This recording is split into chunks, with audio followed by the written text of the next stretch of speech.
ওয়া নুসাল্লি আলা রাসূলিল কারীম। আজকের অনুষ্ঠানের আমাদের তরুণ প্রজন্মের বিপ্লবী ইসলামী ছাত্র শিবিরের সম্মানিত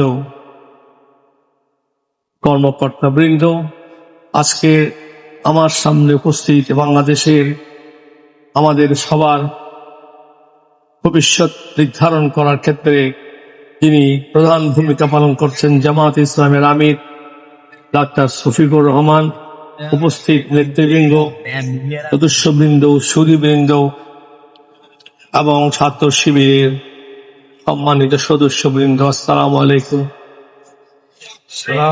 আজকের এই প্রেক্ষাপটে দাঁড়িয়ে আমি শুধু ছাত্র শিবির উদ্দেশ্যে এটা বলতে চাই, ইসলামী ছাত্র শিবির একটি আন্দোলন, ইসলামী ছাত্র শিবির একটি শিক্ষা প্রতিষ্ঠান। এদেশের মানুষের মুক্তির জন্য, ইসলামী আন্দোলনকে প্রতিষ্ঠিত করার জন্য, ইনসাফ প্রতিষ্ঠা করার জন্য, আজাদী প্রতিষ্ঠিত করার জন্য ইসলামী ছাত্র শিবির দীর্ঘদিন সংগ্রাম করেছে। তাদের রক্ত ঝরিয়েছে, তাদের অনেক জীবন উৎসর্গ করতে হয়েছে আল্লাহর সন্তুষ্টির জন্য। সমগ্র বিশ্বে মানুষের মুক্তির জন্য ইসলাম ছাড়া কোনো বিকল্প নাই।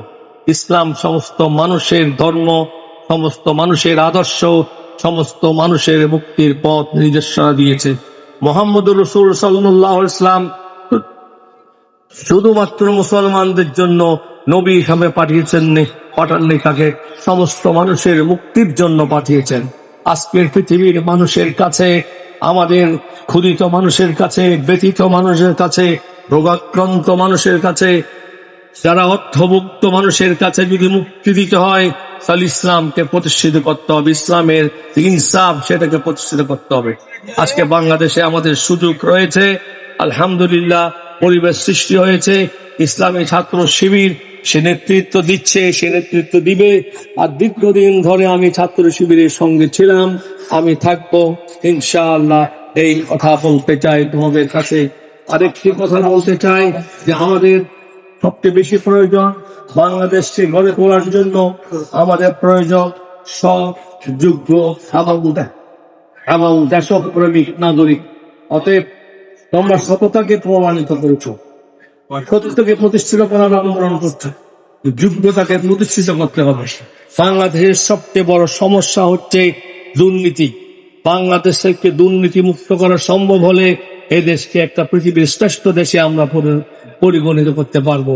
আমি তোমাদের সবার কাছে আহ্বান করবো, আমরা আমাদের আহ্বান, আমি সব সময় সব প্রোগ্রামে বলেছি, আমাদের আহ্বান হচ্ছে ইসলামের আহ্বান, আমাদের আহ্বান হচ্ছে কোরআনের আহ্বান, আমাদের আহ্বান হচ্ছে মুহাম্মদ সাল্লাল্লাহু আলাইহি ওয়াসাল্লাম নবুয়তের মাধ্যমে, ওহীর মাধ্যমে যে কোরআন দিয়েছেন, যে কোরআনকে তিনি প্রতিষ্ঠিত করেছেন, সেটা হচ্ছে আমাদের আহ্বান। আমাদের সামনে কোনো শত্রু নেই, আমাদের সামনে কোনো শত্রু নেই, মুসলমানদের কাছে কোনো শত্রু নেই। মুসলমানদের কাছে তারাই শত্রু যারা নির্যাতন এবং মানুষের উপর অত্যাচার উৎপীড়ন করে, তারাই আমাদের শত্রু। পৃথিবীর সমস্ত শান্তিকামী মানুষ আমাদের বন্ধু।